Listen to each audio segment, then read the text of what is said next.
vacation on the road, traveling around, touring America, seeing the sights. And here we are on the campus of Andrews University. Yes, sitting amidst a grove of white pine trees. A grove of white pine trees. Yes. And can you tell us about white pine trees? See, there is this little plaque right here next to us. Oh, don't you tell them that? They probably can't see it. You just sound so smart. And I just know this about white pine trees. Right. No. Well, anyways, I learned that they are the tallest tree in northeastern America, and they grow from 3 to 5 foot wide and 160 to 180 foot tall. Wow. So there was a bunch of other stuff on there too, but we have. They're used for shipbuilding, and they're beautiful white wood for carpentry, as Aspen was pointing out. And yeah. Unfortunately, they're not aspen trees. They're white birch. White pine. White pine trees. Be better if they were aspen trees, wouldn't you agree? Anyway, so yeah, we're at Andrews. We've been around, did Mackinac Island a little bit. And so we became that family. Oh, right, yeah, Mackinac. Mackinac. Mackinac. Oh, come here, Aspen. Mackinac. I think it's the first time we've become that family. Yes. Yeah. We would be the touristy family. Like, oh, look, they must be from somewhere other than here because they're the tourist family with matching sweatshirts. Yeah. That would be us. Yeah. Yes. Oh, but in Sabbath school today, I think there was more. No, not Sabbath school, but the church after it. There was more visitors, I think, in the smaller church session that we went to, than there were regular people. I think. And a woman that sat down next to me, I was like, oh, I said, where are you from? She said, the Bahamas.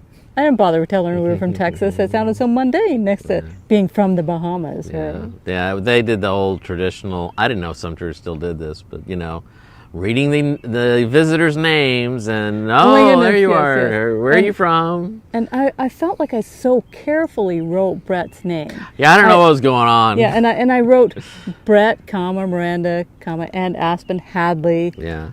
Keene, Texas. And tried do my best printing handwriting kind of stuff. I don't know what you wrote.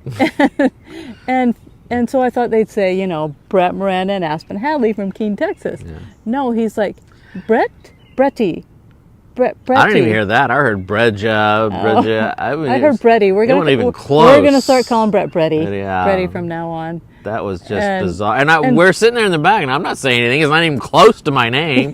He's looking around. Oh, maybe they left. Yeah, so I thought, that's odd. Is he going to mention me and Aspen separately? He did. Yeah. He's like, Miranda and Aspen Hadley. I was like, wait, it's all in the same line. How did we become different? Yeah. And separate? And then he says, and they're from Keene. Is that it? Keene, Texas. Like, yeah, it was really, Eventually, I was like, that might be me. When he said it, I was just like, I might be me. He's like, oh. So it was, yeah. It's very interesting. But he didn't have hardly an accent of any sort at all, I thought. But it is interesting. I'm not mocking his ability to pronounce English words because I don't know a second language. So I know a little Spanish, but, Anyway, so we finally got noticed. And, yes, we're, And then they did the thing, we used to do New Creation. Everybody stands up and greets everybody, and it was that kind of a church. So. Yeah, but in other languages, vowels will always say something pretty much. Well, I don't know about every language, obviously, but a lot of times the vowels will always say something. And so it must be very, very hard to learn English. So now we live in Keene, Texas. Yeah, in Texas. It's Bretty from Keene, Texas. I heard Birdie. Yeah, that's what I heard. I heard Birdie. I was like, wow. Birdie? Is that an old lady they're looking for? Birdie? But anyway. So anyway, we saw a little bit of Mackinac Island, and today we went to Benton Harbor, the St. John's, I think, North Point Lighthouse, just to see that for a little bit. And we went to the grave of Ellen White, and anyway, a couple of things. And so here's a quick short little video just to show you some of the stuff we've seen and where we've been.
Aspen on her first boat trip. It's nice. Here's Miranda on her 10,000th boat trip. So what do you think? The water's very pretty. Yeah, and look at it go by. Ooh, ah.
All right, and we're back. So hope you enjoyed that. Yeah, it's been kind of fun just tooling around.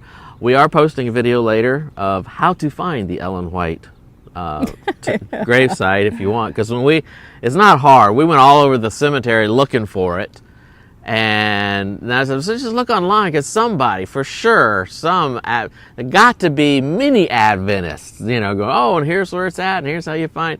Nothing. No. Nobody. No. I thought Andrews University, come through for us. You should have the direct. Nothing. So we made a video of how to find Ellen White's gravesite there in Battle Creek, Michigan, because, man, and it was easy. It was right there. Super easy. Oh, my word. It's just that we turned right instead of left. Yeah. And Yeah, it was crazy. So if you ever are looking for it, we're going to provide directions for you. So there you go. Yeah, it had never been on my list of things to do, but when we got there, it sounded like a good idea. And Sojourner Truth is there as well? Sojourner Truth was there. That was interesting. Kellogg is right there next to Ellen White, and then all the Kellogg's are there. And I couldn't believe they got Kellogg's in the Post family. They're all in the same cemetery. It seems like that should be, different, but they're all there. But yeah, it was interesting to see it. I liked seeing Sojourner Truth's site. That was more interesting to me. It was interesting. But yeah. So we stopped by that, and there you go.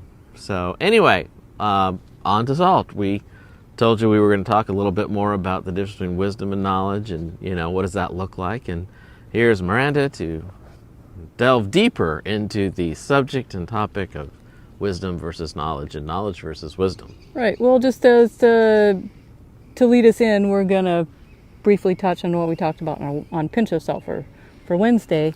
Knowledge stands around looking in the mirror, while wisdom plows her field, sows the seed, reaps the harvest, and sits down at her table to eat the bread.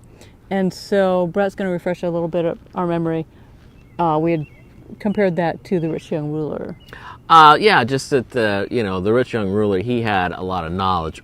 He was actually raised in probably with his position and with the wealth his family had, given the Bible story, that he probably had the elite Pharisees teaching him, because those with position or power or money didn't have to go to what essentially was the public school. They got to go to the private tutor, and that's probably who he had. And he had all this wisdom, or all this knowledge. I mean, he knew the law, and that's what he said to Jesus. I've known the law, I've kept it all my life, and Jesus said, the law, do this. Oh, I've done it all, So he had all this knowledge. And it just led him to nowhere. It, still left him empty. And that's when Jesus went from knowledge to wisdom. Like, all right, go sell everything you have and come follow me. And that was the wise thing, the bigger perspective of things. Like, yeah, all that. It's got you nowhere. Now come learn what really is important. That stuff isn't what this is going to be. Come see what we do. That's God's wisdom, because all that's the foolishness of man. And he couldn't do it. And interesting, I mentioned, I'm sure bunch of people mentioned. It's the one person that we know of that turned Jesus down to be a disciple, because that's what Jesus was offering him. He said, come follow me, be one of my disciples. And he's the only one we know that actually turned him down. But yeah, he had all that knowledge and extreme knowledge, and yet it left him empty, and he didn't have wisdom. Yeah, and so basically God has more for us than self-gratification, and that's all that the rich young ruler could see at that moment, was that he'd be missing out on something. His perspective was just what he could see in the mirror. Yeah, and which takes me to my next thought. It's just an extension of what I'd already mentioned, but it's looking at what wisdom is from a slightly different perspective. The wisdom climbs the tallest mountain and looks around. When I was looking for a comparison between wisdom and knowledge, I kind of discarded that idea. I was like, no, it doesn't say exactly what I wanted to say. And but when I wanted to add to what we're talking about today, I was like, yeah, we're going to go back with that one, because it really does have something to say. So wisdom climbs the tallest mountain and looks around. And, oh yeah, wait, you applied this to Saul, didn't you? Well, yeah, when we were initially talking about it, what people do with, knowledge versus, what they should have done with wisdom. There's just that time in Saul where they were going into battle, and Saul knew, the protocols and, the things you do. And one of the things before you go into battles, you had this worship, you had a lot of worship service. And Samuel, that's God's prophet is the one that does that. He comes and he offers the sacrifice, and that's what he does. The king doesn't do that. The prophet does that. And he knew this. He had the knowledge of what was supposed to happen. He had the knowledge, but all his knowledge, for all he knew, that it was just protocol. It was things to do. This has to happen. This has to happen.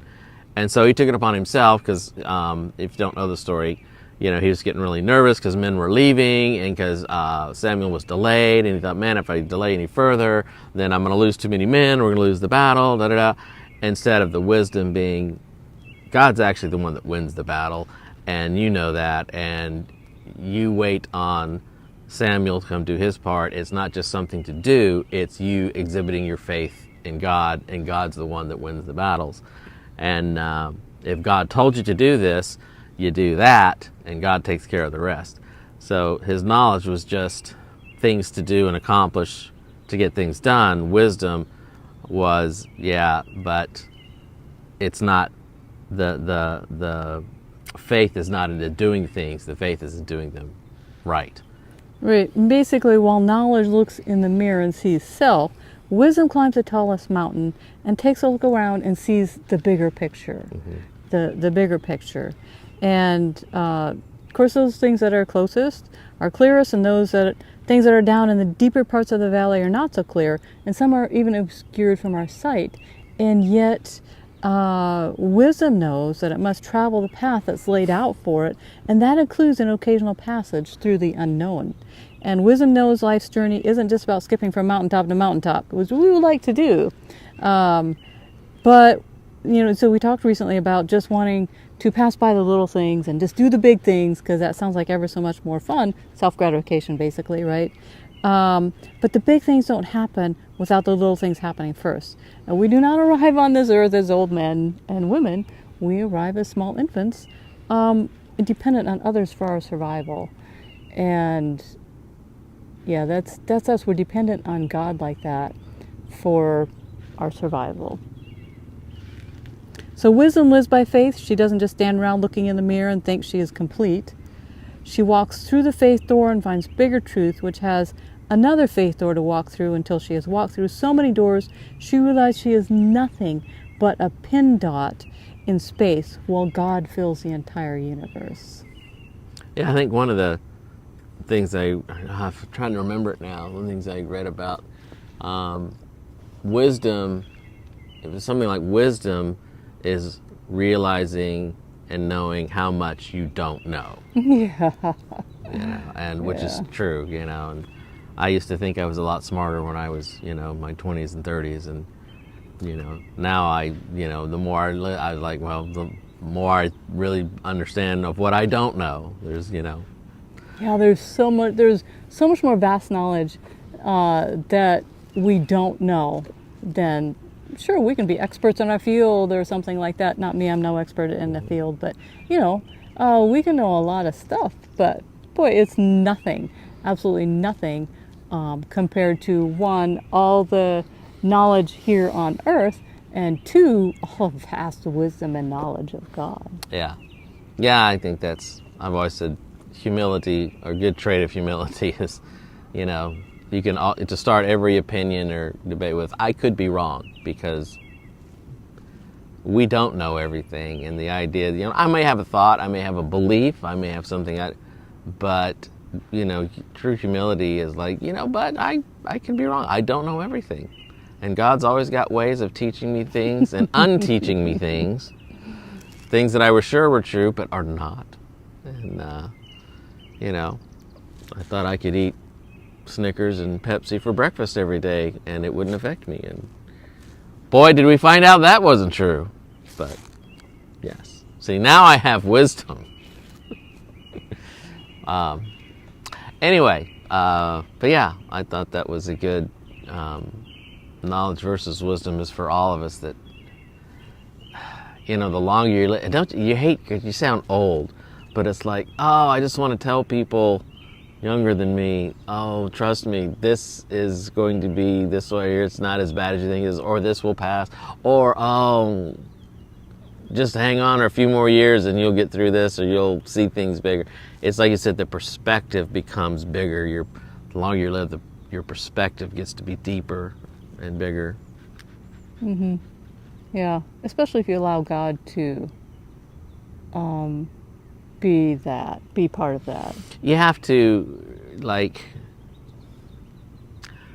God has to, when you allow God to be that instructor to teach you that way, again, there's a lot of things you unlearn, and many experiences that he gives you to show you how much you don't know, and to show you how different things can and how you really can't do things on your own. Yeah. That he is the one there doing it for you. Yeah. So anyway, there's tons and tons and tons we could talk about knowledge and wisdom and everything, but as you live your life, you experience the same thing. The more you let God guide you, the more you let God do his thing in you, you start to think, the more I really don't know, and the more I really need to depend on God, because I don't see everything and he does. And I guess that's how, it was Solomon at the end said everything's pointless except God, so there you go.